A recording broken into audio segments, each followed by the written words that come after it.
Let us close our eyes and drift away from the noise of the world, away from the streetlights and the sirens, and go deep into the woods. There, miles from any paved road, sits a small, dilapidated cabin, a place of profound silence and even more profound secrets. Tonight, we will rest there by the crackling hearth and let the story of this forgotten place unfold. This is not a story of grand battles, but a quieter tale, a story of how a place of dust and decay became the unlikely heart of a family and a fortress in a war against the darkness. Now, let the fire draw you in, and let us begin our sleep at Hopper's cabin. Before it was a sanctuary, before it was a prison, before it was a home, the cabin was a ghost. It was a memory of a man Jim Hopper no longer was, and a life he could no longer bear to remember. Built by his grandfather in the 50s, it was a simple, sturdy thing, made of hand-hewn logs and a stubborn pioneer practicality. It was a man's place, a place for hunting trips in the crisp autumn air, for long, quiet weekends spent cleaning rifles and playing poker by the light of a kerosene lamp. Hopper had memories of it from his own childhood, faint, sepia-toned images of a grandfather who smelled of sawdust and old coffee, of the rough, comforting scratch of a wool blanket, of the deep, resonant silence of the forest at dawn. It was a place of simple, uncomplicated masculinity, a world away from the complexities and compromises of his adult life. After he returned from Vietnam, a young man trying to outrun the jungle that had grown in his own mind, he and his new wife, Diane, had spent a few weekends there. They had tried to make it their own, to sand down the rough edges, to let in a little more light. Diane had hung cheerful yellow curtains over the grimy windows and had spoken of planting a garden in the small, sun-dappled clearing out front. It was a dream of a simpler life, a life they might have had, but the city had called them back with its promise of a career, of a real house with plumbing that didn't groan and electricity that didn't flicker. The cabin was left behind, a half-finished dream. Then came Sarah, his beautiful, bright, gap-toothed daughter, his entire world. And with her, the cabin became a distant, irrelevant memory, a relic from a life before his real life had begun. The years passed. The city was their home. He was a detective. They were a family. And then the sickness came, the quiet, cellular betrayal of cancer that no amount of a father's love or a cop's grit could intimidate. The hospital became his world, a sterile, beige hell of beeping machines and hushed, pitying whispers. When Sarah died, the universe didn't just crack, it dissolved into a silent, gray ash. The man Jim Hopper had been died with her. Grief, a corrosive and patient acid, ate away the foundations of his life. His marriage crumbled under the shared, unbearable weight of a future that had been stolen. His job became a hollow, meaningless pantomime. So he ran. He ran from the city, from Diane, from the ghost of his daughter that haunted every street corner, every quiet moment. He ran back to the one place he thought was safe from memories, a place of comfortable, boring oblivion. Hawkins, Indiana. He took the job as chief of police, a title that was a cosmic joke, and moved into a cheap, soulless trailer, a metal box that was as empty as he felt. The cabin, his inheritance, his one real piece of property in the world, was left to rot. It was too full of ghosts, too pregnant with the memory of a past where he had been a different, happier man. To go there would be to admit what he had lost. So he let the forest have it. For years, the cabin stood alone, a silent, slow-motion study in decay.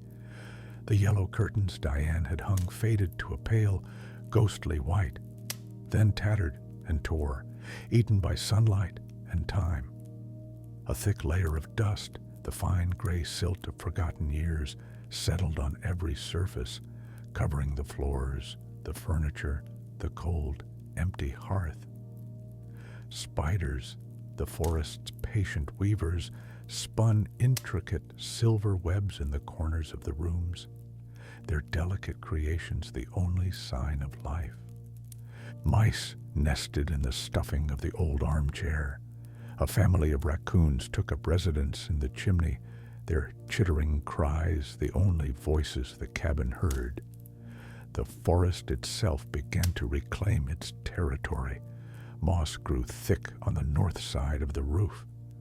A fallen branch leaned against a wall, a patient, wooden finger pressing against the weathered logs. The path that led to it was slowly, surely, being erased by a carpet of fallen leaves and opportunistic saplings. The cabin was becoming a part of the landscape, a man-made hillock in a sea of green and brown.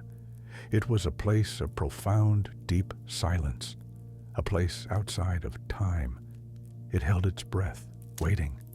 It had been a place of men, then a place of dreams, and was now a place of ghosts.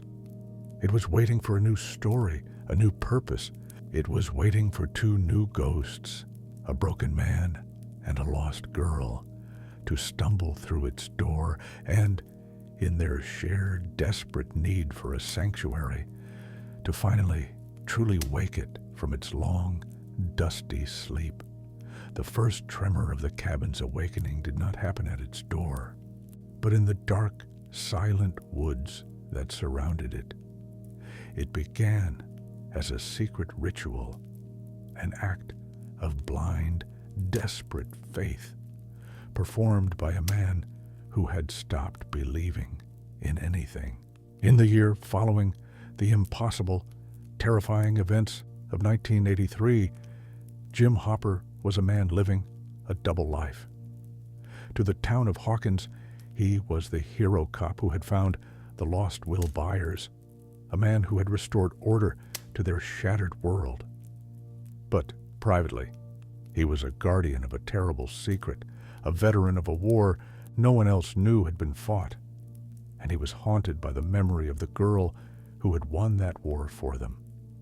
He refused to accept that 11 was gone, disintegrated along with the monster she had killed.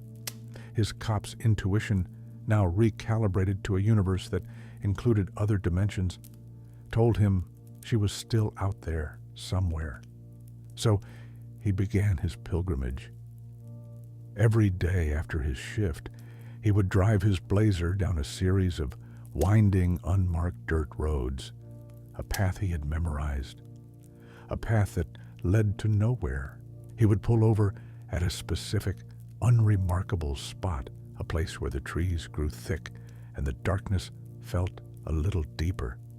And there he would perform his strange, hopeful act of communion. He had found an old wooden box with a hinged lid, the kind a child might use to store treasures. This became his altar. With a quiet, practiced reverence, he would open it and place his offering inside. It was always the same. First, a plastic Tupperware container, usually filled with leftovers from his dinner at a local diner, a piece of meatloaf, a scoop of mashed potatoes, and then, the most important part, the true sacrament, a fresh, perfectly toasted Eggo waffle, its familiar grid of squares, a symbol of a connection he couldn't explain and couldn't forget. He would close the lid, a silent prayer to a God he didn't believe in, for a ghost he hoped was real. This ritual was more than just a gesture. It was Hopper's first clumsy attempt at being a father again. He was not just leaving food. He was leaving a message. I'm here, I remember. You are not forgotten. He was doing for her what he had been unable to do for Sarah. He was trying to protect her, even in her absence. For 11, life after the battle at the middle school was a different kind of hell. The psychic backlash of destroying the Demogorgon had not killed her. It had thrown her into the one place she never wanted to be again, the Upside Down.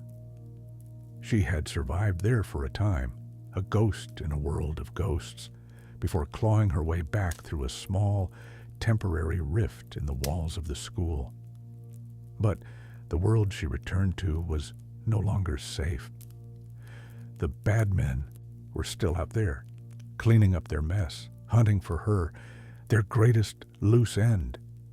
So, she had fled to the woods, the same woods where the boys had first found her.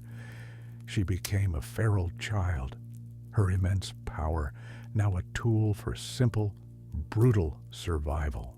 She hunted squirrels with her mind, their small bodies snapping with a flick of her will, a grim necessity that was a world away from the innocent can-crushing of her past. The forest was her new cage, a vast, cold, and lonely prison. She was haunted by the memory of her friends, especially Mike, whose voice she would sometimes try to find in the psychic static of the void, a faint, painful reminder of the life she had sacrificed. One day, on her desperate, foraging wanderings, she stumbled upon it. The box. She approached it with a cautious curiosity, her every instinct on high alert. It could be a trap. She opened it, and the smell hit her first. The familiar, sweet, comforting scent of a toasted Eggo. It was a message from a world she thought had forgotten her. It was a miracle. She didn't know who was leaving it, or why, but it was a lifeline. It was proof that someone, somewhere, knew she was alive. The offering in the woods was the first invisible thread that began to connect the broken cop and the lost girl. A thread that would eventually lead them both to the dusty, forgotten sanctuary of the cabin. The discovery was an accident of instinct and weary persistence. Hopper, on his daily pilgrimage to the offering box, started noticing things a normal person would miss, but that a seasoned detective, even a rusty one, was trained to see. A series of snapped twigs, a trail of small, disturbed patches of leaves. It wasn't the track of a deer or a raccoon. It was the track of something small, something human, that was trying not to be seen. His heart, a thing he had long thought was numb, began to pound in his chest. He followed the trail, his movements slow, deliberate, his senses on high alert. The trail led him deeper into the woods, to a place where the trees grew so thick the sunlight barely pierced the canopy. And there he saw her. She was huddled at the base of a large oak tree, trying to make herself small, to disappear into the landscape. She was thin, her hospital gown replaced by stolen, oversized clothes, her face smudged with dirt, her eyes wide with a mixture of fear and defiance.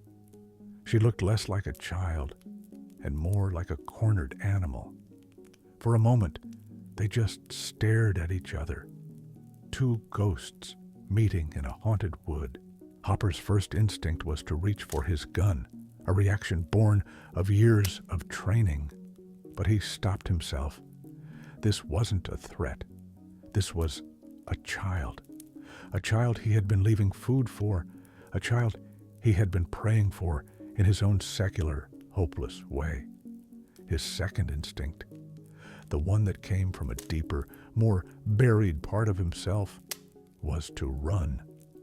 The sight of this small, lost girl was a painful echo of his own daughter, a wound he had spent years trying to cauterize with alcohol and apathy. To help her would be to open that wound again, to let himself feel, to let himself care. It was the most terrifying thing he could imagine. He took a slow, deliberate step towards her, his hands raised in a gesture of peace. "Hey, kid," he said, his voice a low, rough rumble, an attempt at gentleness that sounded foreign even to his own ears. "It's okay. I'm not gonna hurt you." 11 didn't move. She just watched him, her eyes tracking his every twitch, her body tensed, ready to unleash the terrible power she held inside. He took another step, and he saw a flicker of that power, a faint tremor in the leaves on the ground around her. He knew what she could do. He had seen the aftermath at the lab, but he also saw the terror in her eyes, the profound, soul-deep loneliness of a child who had never known a moment of real safety in her entire life. He stopped, and he did the only thing he could think of. He reached into his pocket and pulled out a small, foil-wrapped chocolate bar he had been saving. He unwrapped it and placed it on the ground between them, a simple, sweet offering. He backed away slowly, giving her space. It was a gesture of trust, a peace treaty. He was not a scientist coming to study her, not a soldier coming to capture her. He was just a man offering a piece of candy to a lost child.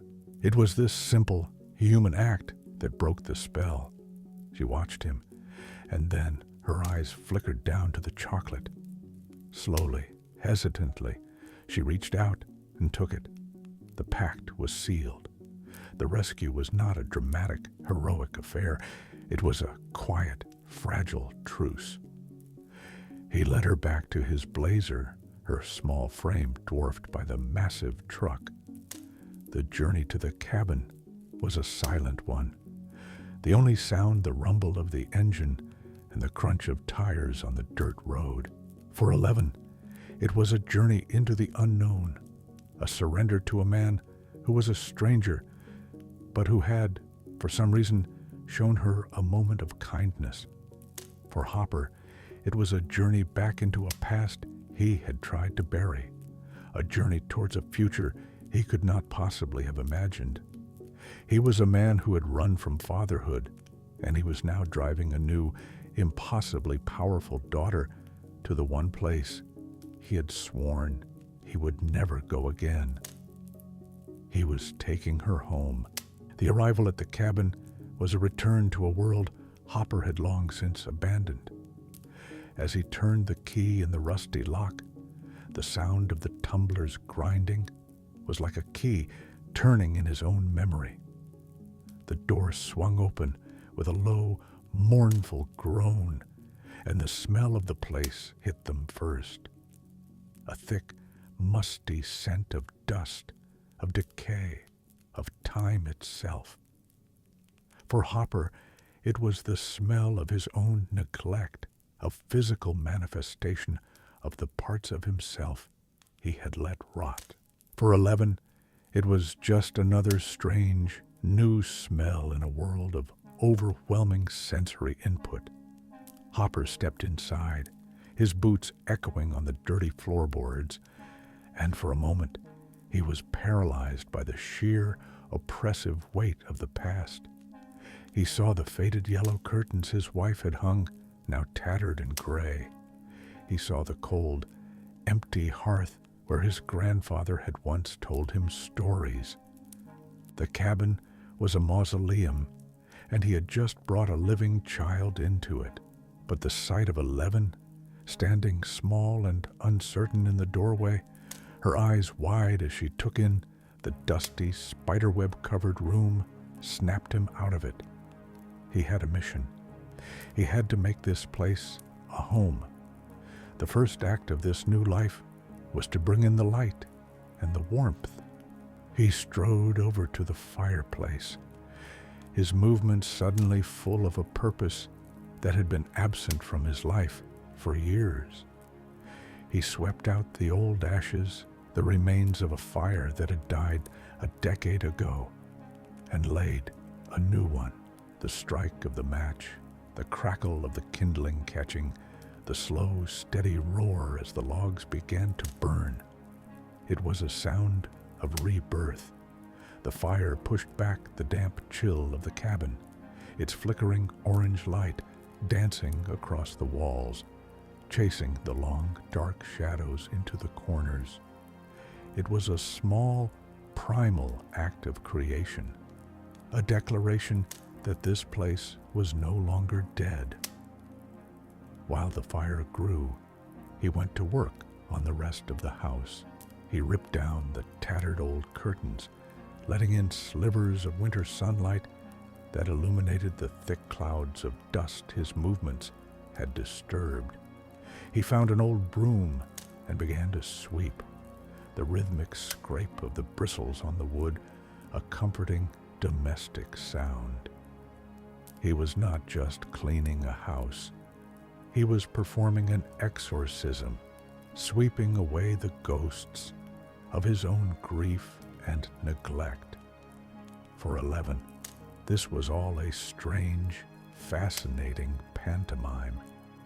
She watched him, her head tilted, trying to understand the rituals of this new world.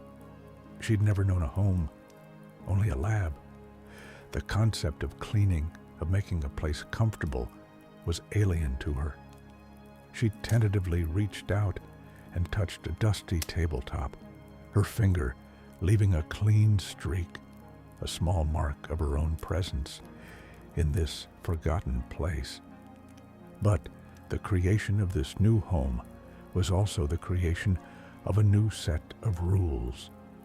Rules that were born from Hopper's still raw terror. As he worked, he began to lay down the law, his voice a low, serious rumble that echoed the authority of the papa she had just escaped. Rule number 1. The new, clean curtains he would hang must always be kept drawn. The beautiful, sun-dappled forest was a danger, a window the bad men could look through. Rule number 2. The door, which he was now fortifying with a new, heavy deadbolt, was only to be opened for his secret knock. He taught it to her, a specific rhythmic pattern that would become the secret handshake of their two-person tribe. Rule number 3, the most absolute, the most crushing. She was never, ever to leave. The formation of their two-person faction was complete. They were allies, a father and a daughter, but they were also a warden and a prisoner.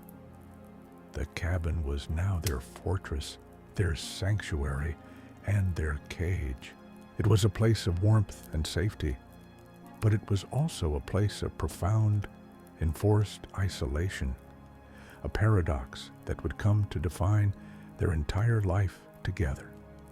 The early days at the cabin were a slow, delicate dance of two broken people learning to live with each other. The first major conflict was not a loud, explosive battle, but a quiet, internal war between the cabin's role as a sanctuary and its reality as a prison. The aftermath of their arrival was the establishment of a fragile, new routine, a rhythm that was as comforting as it was claustrophobic. Their life was dictated by the rising and setting of the sun and the sound of Hopper's police cruiser rumbling down the dirt road at the end of the day. Hopper would leave in the morning, his final words always a gruff, repeated warning. "Don't be stupid." He would leave her with a stack of old books, a television that only picked up 3 fuzzy channels, and a freezer stocked with her one consistent comfort: Eggo waffles. For 11, These long, solitary days were a new kind of sensory deprivation. The cabin, which had at first seemed like a wonderland of new textures and smells, quickly became a small, confining world. She would spend her hours exploring its every nook and cranny, her fingers tracing the patterns in the wood grain of the walls, her world shrinking to the size of a few hundred square feet. She was safe, she was warm, she was fed, but she was profoundly, achingly alone. Her only companion was the television. It was a magic box, a window into the world she was forbidden from entering. She would watch it for hours, absorbing the strange, colorful rituals of a normal life. She saw children her age on sitcoms, going to school, riding bikes, talking to their friends. She saw commercials for toys she had never heard of, for food she had never tasted. The TV was a constant, painful reminder of everything she was missing. A beautiful, unattainable world that was just on the other side of the glass. The conflict in her heart grew with each passing day. She was grateful to Hopper. He had saved her. He was kind to her in his own gruff, awkward way. But he was also her jailer. Her desire for freedom, for connection, began to battle with her fear of the bad men and her learned instinct to obey. The evenings were the best part of her day. The sound of Hopper's secret knock would be a jolt of relief, a signal that her long, silent vigil was over. He would come in, bringing the cold, fresh smell of the forest with him, and their strange, domestic life would begin. The fireplace was their hearth, their center. They would eat their simple dinners on TV trays in front of the crackling logs, the flickering light casting a warm orange glow on their faces. It was here that Hopper, the reluctant father, would try to teach her. He would read to her from an old copy of Anne of Green Gables. His voice a low, steady rumble, his finger tracing the words as he sounded them out. He was giving her the gift of language, of stories, a key to unlock a world beyond the cabin walls. He would play her his records, introducing her to the mournful, storytelling voice of Jim Croce. Music became another language they could share, a way to fill the long, quiet evenings. The aftermath of these early weeks was the establishment of a strange, paradoxical family. They were a father and a daughter, but their relationship was built on a foundation of secrets and a profound power imbalance. The cabin was a home filled with the comforting rituals of a shared life, but the drawn curtains, the locked door, the constant warnings, they were a perpetual reminder that it was also a prison. The first conflict was a cold war of unspoken needs, a quiet battle between his need to protect and her need to be free. And in the heart of this conflict, the embers of a much larger, more explosive confrontation were beginning to glow. The quiet, claustrophobic peace of the cabin was a fragile thing, a thin layer of ice over a deep, churning lake of trauma and longing. This lost era, the long winter of their isolation, was a period of intense psychological pressure, a time where the ghosts of their pasts began to actively haunt the present. For Hopper, the cabin was a constant, painful reminder of his own failures. Every time he looked at 11, he saw a ghost of his own daughter, Sarah. He would watch her as she slept, her small face peaceful in the firelight, and a wave of grief and terror would wash over him. He had lost one daughter. The thought of losing another was a physical, gut-wrenching pain. This fear was the driving force behind his increasingly strict, almost tyrannical control. He was rebuilding his identity as a father, but he was doing it with the flawed blueprints of his own trauma. He believed that to love a child was to protect her, and to protect her, he had to control her. He didn't see that his protection was becoming a form of suffocation. The cabin itself became a reflection of his state of mind. He was constantly checking the tripwires he had set up in the woods, constantly reinforcing the locks on the doors and windows. He was turning their home into a bunker, a fortress against a world he saw as nothing but a threat. His secrets were a heavy weight. He was lying to everyone in his life. He was lying to Joyce, to his deputies, to the entire town of Hawkins, all to protect the one secret that mattered. This constant deception, this double life, was taking its toll, making him more irritable, more paranoid, more isolated. He was a man trying to hold back the ocean with his bare hands, and the strain was starting to show. For 11, the rebuilding phase was a period of quiet, simmering rebellion. The cabin, her sanctuary, was beginning to feel more and more like the lab. The rules, the confinement, the lack of control over her own life. It was all terrifyingly familiar. Her trauma was not just the memory of the lab, but the active, daily experience of her own powerlessness.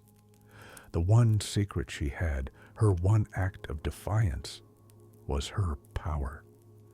She discovered, through a series of quiet, late-night experiments, that she could use the static from the television, combined with a blindfold, to create a makeshift sensory deprivation chamber. She learned to enter the void on her own terms. This was her great escape. She would lie on the floor of the cabin, the fire crackling beside her, and her mind would travel. She found she could find people, that she could see what they were doing, hear what they were saying. Her first destination was always the same: Mike. She would find him in his basement, talking into his supercom, calling her name into the static night after night. "Elle, are you there? It's Mike." His voice was a lifeline and a torment. It was proof that she was not forgotten, but it was also a painful reminder of the life, the friendship, the love she was being denied. Her psychic escapes were a secret she guarded fiercely. It was the one part of her life that Hopper couldn't control. But this secret was a dangerous one.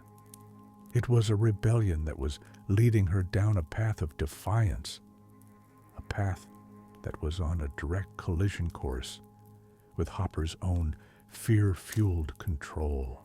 The lost era in the cabin was a slow, quiet tightening of a spring. The love between them was real, but so was the resentment. They were two prisoners, trapped in the same small cell, and the walls were beginning to close in. The reemergence of the outside world into the sealed, secret life of the cabin was a gradual, then sudden, and ultimately catastrophic event. The new idea that began to take root in Eleven's mind was not just about seeing her friends, but about finding her past. Her psychic journeys into the void became more ambitious. She was no longer just a passive observer.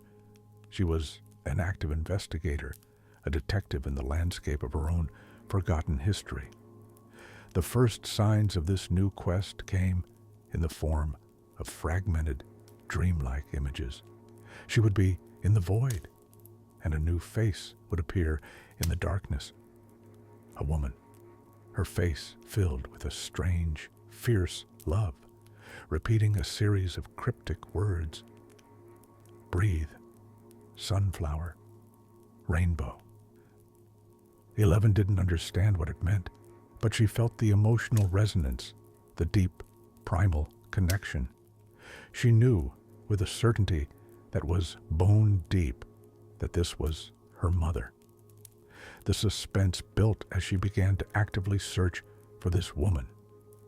She used her powers to sift through the psychic ether, following the faint, tragic breadcrumb trail of her mother's consciousness. She found her, not in a happy memory, but in a living nightmare. She saw Terry Ives, a catatonic woman in a rocking chair, a prisoner in her own mind, her life a broken record of those same repeated words. This discovery was a profound, world-altering revelation for 11. She had a mother, a real mother, and she was alive. This new idea, this tangible connection to a past she had never known, became an obsession. It was a truth that made the walls of the cabin feel even more confining, Hopper's rules even more unbearable. The need to find her mother was no longer a desire. It was a necessity. This reemergence of her past was on a collision course with Hopper's own reemergence into the world of the strange. He was beginning to investigate the blighted pumpkin patches, the first signs that the sickness of the Upside Down was seeping back into their world. His days were filled with a growing, creeping dread, a fear he couldn't share with her. This divergence of their secret lives, her looking to the past, him to a dark, new future, created a chasm between them. The final, explosive confrontation was inevitable. After the broken promise of Halloween and his discovery that she had been psychically leaving the cabin, his fear and her frustration collided in the great fight that tore their home and their relationship apart. In the aftermath of that fight, her resolve hardened. She went back into Hopper's secret files and found the truth about her mother, about the lab, about Brenner. And in those files, she saw the picture of another girl, her sister. The reemergence of her past was now complete. She had a mother, and she had a sister. And they were out there in the world that Hopper was so desperately trying to keep her from. The new idea was no longer just about finding them. It was about choosing them. She had to leave. The cabin was no longer a home or a prison. It was a cage she had to break. The cabin, once a place of tense but stable order, was thrown into a new kind of chaos with the departure of 11. For Hopper, the new order was a return to a familiar, agonizing solitude, but this time it was a solitude filled not with the ghosts of a distant past, but with the fresh, raw wound of his own failure. The internal conflicts that had defined his life with 11, the battle between his love and his fear, were now replaced by a singular, all-consuming guilt. The empty, trashed cabin was a monument to his mistakes. He would walk through the small rooms, the silence deafening, and see her ghost everywhere. He would see her in the armchair by the fire where he had taught her to read, in the faint, syrup-stained outline of an Eggo on a plate, in the broken glass that crunched under his boots. He had not just lost a secret, he had lost his daughter. He had driven her away with his anger, with his inability to trust her, to see her as anything more than a fragile thing he had to protect. This realization was a brutal but necessary crucible. He was forced to confront the truth that his overprotective love was a selfish love, a love that was more about healing his own past trauma than about serving her present needs. While Hopper was grappling with this new, lonely order, 11 was discovering a new order of her own in the grimy, chaotic world of her sister's gang in Chicago. This new family was the antithesis of the quiet, restrictive life of the cabin. It was loud, it was dangerous, and it was liberating. The new chemistry was one of shared anger and a collective mission of vengeance. For the first time, 11 was with people who understood her power, who celebrated it, who encouraged her to unleash it. But this new family came with its own set of internal conflicts. Kaylee's philosophy of righteous violence, of channeling pain into a weapon for revenge, was a powerful, seductive idea. But it clashed with the lessons of compassion and restraint that 11 had learned in Hawkins. The broken trust was not within the gang, but within 11 herself, a growing unease with the cold, cruel methods of her new mentor. The new social strife was a battle for her soul. Was she a killer or a hero? Was her power a tool for vengeance or for protection? This conflict came to a head during the mission to kill Ray Carroll. In that moment, with a gun in her hand and a man's life in the balance, she had a vision. She saw Hopper and she saw Mike, and they were in danger. The new monster, the Mind Flayer, was coming, and they were facing it without her. The new order of her life in Chicago, the life of a punk rock avenger, was shattered by the pull of the old one, the life of a friend, a daughter, a protector. She made her choice. She left her sister, her new family, and she came home. Her return to the cabin was a profound, world-altering moment. The place was empty, a cold, silent testament to the family she had broken and then chosen. The new order was a reunion, a reconciliation, not just between her and Hopper, but within herself. She was no longer just 11 or Jane. She was both, and she was home. The cabin, which had been a place of quiet, personal dramas, was about to become the epicenter of a full-blown military engagement. The critical turning point for the cabin's story was the siege, a catastrophic event that transformed it from a forgotten shack into a legendary fortress, the Alamo of their secret war. The narration of this event begins with the frantic, terrified convergence of all the heroes. The cabin, with its isolated, defensible location, was their last best hope for a safe house. First, Hopper and a newly returned 11 arrived. Their own reunion, a quiet, emotional moment in a world that was rapidly descending into chaos. Then came the others: Joyce, Jonathan, Nancy, Mike, Will, Dustin, Lucas, Max, and a newly recruited, battle-ready Steve Harrington. The small two-room cabin was suddenly overflowing with a small, terrified army, its wooden walls the only thing standing between them and the full might of the Mind Flayer's forces. The villain's trap was one of overwhelming force. The Mind Flayer, through its connection to Will, knew exactly where they were. It saw the cabin not as a fortress, but as a mousetrap. It recalled its army of demodogs from the tunnels beneath Hawkins and sent them on a single, coordinated assault. The tactical failure of the heroes was their belief that they could ever truly be safe, that there was any corner of the world the monster couldn't reach.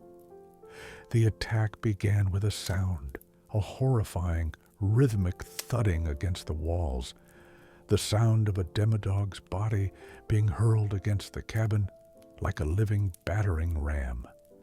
The shocking revelation for the group was the sheer, relentless number of the creatures. This was not a lone predator. This was an army. The minute-by-minute account of the siege was a symphony of chaos. Outside, Hopper, Nancy, and Jonathan, armed with rifles and shotguns, laid down a desperate field of fire from the windows and the porch. The night was lit by the constant strobing flashes of their muzzles, illuminating the screeching, multi-limbed forms of the demodogs as they swarmed out of the dark woods.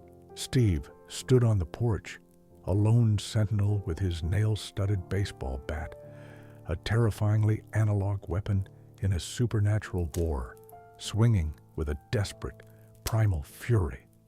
Inside, the cabin was a pressure cooker of fear. The kids, along with Joyce, huddled on the floor, the sounds of the battle, the gunfire, the splintering wood, the shrieks of the monsters, a deafening, terrifying chorus. The cabin itself seemed to groan, its old logs straining under the assault. It was in this moment of absolute, seemingly hopeless chaos that Eleven, who had been conserving her strength, rose to become the cabin's true champion. When a demodog smashed through a window, she met it not with fear, but with a cold, focused rage, telekinetically slamming the heavy wooden door on it again and again until it was a broken, lifeless pulp. She then strode out onto the porch, a small, determined figure amidst the carnage, and with a final, powerful scream, she sealed the breach, the demodogs screeching and retreating back into the darkness. The catastrophic event of the siege was a victory, but a brutal one. The cabin had held. It had saved them. But it was now a ruin, a compromised, battle-scarred shell, a home that could no longer be a home. The transformation of the cabin from a simple, rustic shelter into a true, albeit broken home, was a journey of profound, emotional alchemy, a process defined by the fall of old identities and the rise of a new, unexpected family. The key figure in this transformation was, of course, Jim Hopper. The cabin was the place where he was forced to let the ghost of the cynical, grief-hardened detective die. His fall was a descent into a new kind of vulnerability, the terrifying, unfamiliar territory of fatherhood. His internal monologue in those early days at the cabin was a constant war between his ingrained instinct to push people away and the undeniable paternal love he felt for the strange, powerful girl who now depended on him. He was clumsy, he was angry, he made 1,000 mistakes. But his final choice, the one that defined his transformation, was the choice to keep trying. He chose to learn to cook her meals, to teach her to read, to apologize after their terrible fight, to finally, in the quiet intimacy of his truck, tell her about Sarah. In the crucible of the cabin, he burned away the cynical shell he had worn for years and was reborn as a father. For 11, the transformation was one from a weapon to a person. The cabin was the first place she had ever been treated not as a subject or a tool, but as a child. Her fall was the letting go of the institutionalized identity she had been given at the lab. She learned about choice, about family, about the messy, complicated, and beautiful business of being human, the external pressures of their isolation, and then the siege only accelerated this transformation.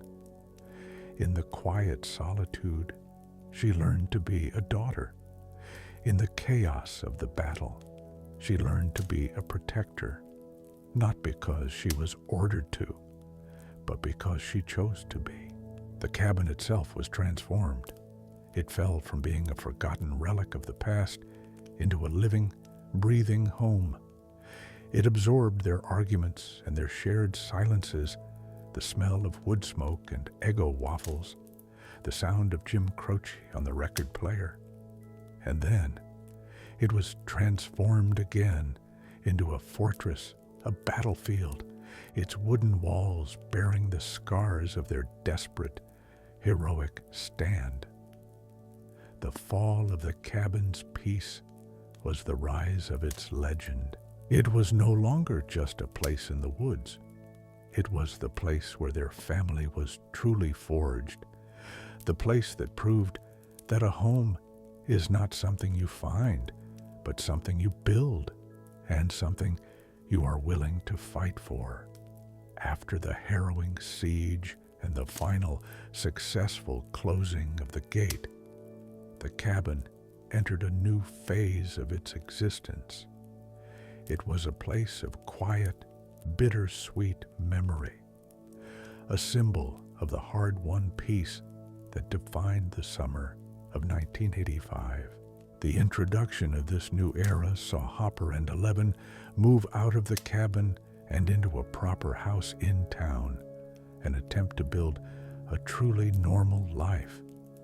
The cabin was cleaned up, its broken windows replaced, its bullet-ridden walls patched. It was no longer a full-time residence, but it remained Hopper's sanctuary, a place he could retreat to, a tangible link to the most transformative year of his life. The new antagonist of this period was not a monster, but the mundane, infuriating reality of raising a teenage girl. Hopper's battles were no longer with demodogs, but with Mike Wheeler's incessant presence in his daughter's life. The story's trajectory for a time moved away from the cabin, focusing on the new, vibrant world of the Starcourt Mall. The cabin was a silent, off-screen character, a place of assumed safety that was, in reality, just as vulnerable as the rest of the town. The second major conflict of the cabin's later story was its final, brutal violation.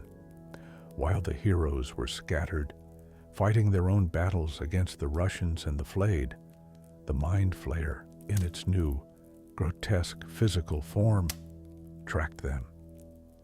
It knew the cabin was their emotional heart, their symbolic home, and it came for them there. The Battle of Hopper's Cabin was a devastating sequel to the siege of the previous year. The monster, now a colossal beast of melted flesh and bone, smashed through the cabin's walls as if they were made of paper. The fight was a desperate, chaotic retreat, the heroes hopelessly outmatched. It was here that Eleven, in a final agonizing act within the cabin's walls, was bitten, infected by a piece of the monster. The cabin, their last safe place, had become the site of their greatest vulnerability. It had failed to protect them. The home that had been forged in a battle against the darkness had been consumed by it. The most devastating loss connected to the cabin was, of course, the one that came after this battle. The apparent death of its owner, Jim Hopper. His sacrifice at the Starcourt Mall was the final tragic end to the family that had been born in that small, rustic home. The cabin, now fatherless, became a true ghost once more. The emotional weight of this loss transformed the cabin from a simple place into a sacred one. It was no longer just a house. It was a memorial, a shrine to the man who had built a family there and then died to protect it. Before Eleven left Hawkins with the Byers family, she returned to the cabin one last time. The place was quiet, filled with the ghosts of their shared life. It was there that she found the letter he had written, his final words, a father's last piece of advice. The cabin became the setting for their final, heartbreaking goodbye, his voice filling the silent rooms, a final warm echo in a place that would now be cold. The psychological and emotional fallout from the cabin's long, strange journey was a legacy of love and resilience. The cabin was a character that had absorbed the full spectrum of human emotion, from the depths of Hopper's grief to the heights of his paternal love, from Eleven's profound loneliness to her fierce, protective rage. The morale of its two primary inhabitants had been forged and tested within its walls. The strategy for survival that they developed there, one of secrecy, of trust, of a fierce two-person loyalty, became the blueprint for the larger family they would go on to lead. The relationship between Hopper and Eleven, the one that was born in the firelight and shadows of that small, rustic home, became the emotional anchor of the entire saga. The cabin was the place where they learned that a family is not about blood, but about showing up, about protecting each other, about building a fortress against the darkness, even if that fortress is just a leaky, run-down shack in the middle of nowhere.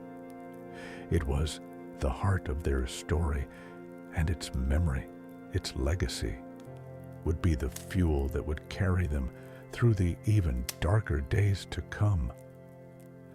The final push of the cabin's story was not a battle, but a quiet, somber act of remembrance.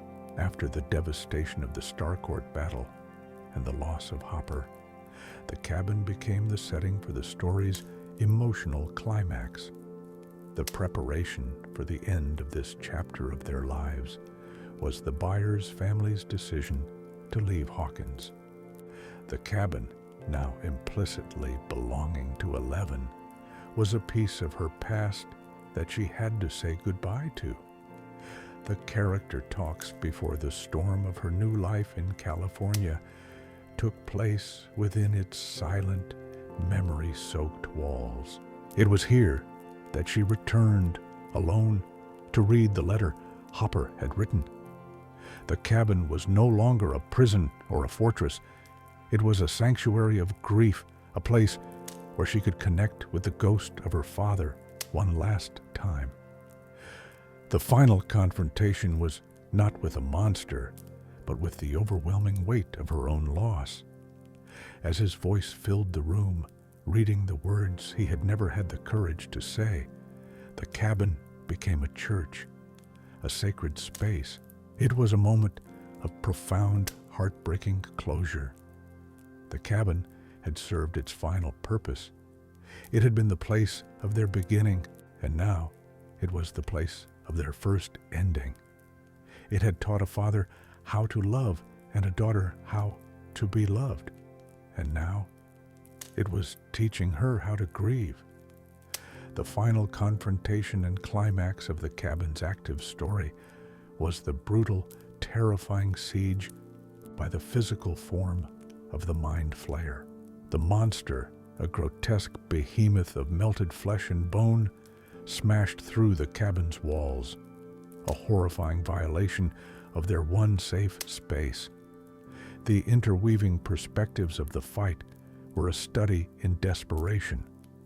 From the kids' point of view, it was a close-quarters nightmare, their home being torn apart around them. From the monster's point of view, it was a simple, strategic assault to wound and neutralize its greatest enemy, Eleven.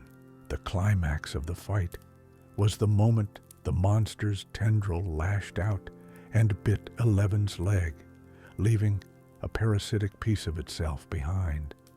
This was the moment the cabin, as a fortress, failed. The immediate aftermath was a frantic, desperate retreat, the heroes abandoning the ruined cabin, leaving it broken and violated, a fallen soldier in their war. In the immediate aftermath of the Starcourt battle, the resolution for the cabin was a return to a familiar, sad silence. With Hopper gone and 11 leaving, it was once again an empty shell, a home without a family. The reunions that would happen in the future, if they happened at all, would be without its master. The losses were absolute. It had lost its father. It was about to lose its daughter. The victory over the Mind Flayer was a victory for the world, but a devastating loss for the small, fragile family that had been born within its walls. The cabin was now a memory, a story, a place of love and loss that would forever be the true home of 11's heart, a silent wooden monument waiting in a lonely forest. The true, tragic cost of the cabin's story was its ultimate failure as a permanent sanctuary. It was a testament to the idea that in a world haunted by the upside down, there can be no truly safe places. The personal cost for its inhabitants was the constant, cyclical nature of loss and rebuilding. Hopper built a home there and lost it. 11 found a home there and had to leave it. The wider consequence of its existence was that it kept 11 hidden for a crucial year, an act that both protected her and in some ways left her friends vulnerable, changing the course of the war against the Mind Flayer. The vilification was not of the cabin itself, but of the very idea it represented. The dream of a quiet, normal life. A dream that, in the world of Hawkins, was an impossible one. Unraveling the true cost reveals that the cabin was a beautiful, necessary, but ultimately temporary illusion of safety in a world where the monsters were always just outside the door, waiting to be let in.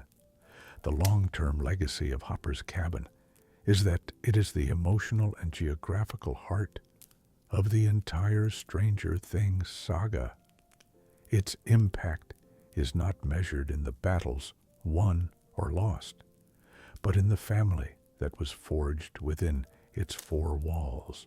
The new status quo it created, the transformation of a broken cop and an escaped experiment into a father and a daughter, is the single most important relationship in the series.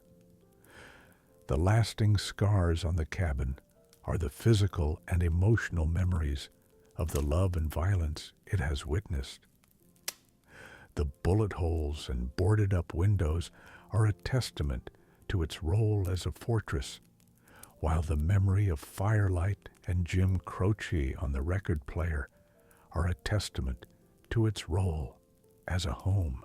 The world has permanently changed because of the love that was nurtured in that small, rustic space, a love that would fuel a hero who would go on to save the world multiple times. The cabin's lasting legacy is the quiet, powerful idea that a home is not a place you are given, but a place you build, often in the most unlikely of circumstances, with the most broken of materials. And its final, enduring impact is that of a silent, waiting promise, a place in a lonely wood that will forever be waiting for its family to finally, truly come home. The cabin began as a ghost, a forgotten shack in a lonely wood, a reflection of the man who owned it, but it became a home, a sanctuary, a fortress, a school, and a battlefield. It was a place where a father learned to say, "I love you," with Eggo waffles and clumsy, heartfelt advice.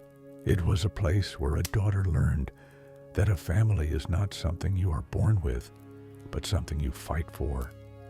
Its walls have absorbed the echoes of angry shouts and quiet laughter, of gunfire and the crackle of a warm, comforting fire. It is a house that has been broken and boarded up and filled with love and violated by monsters and left empty and returned to and grieved in.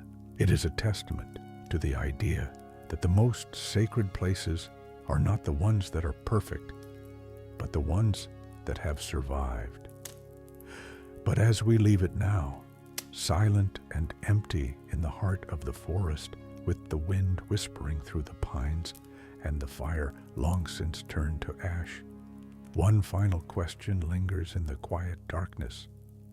Can a home that has been so thoroughly haunted by the past ever truly be a place of peace? Or is it destined to be the battlefield for the final coming war?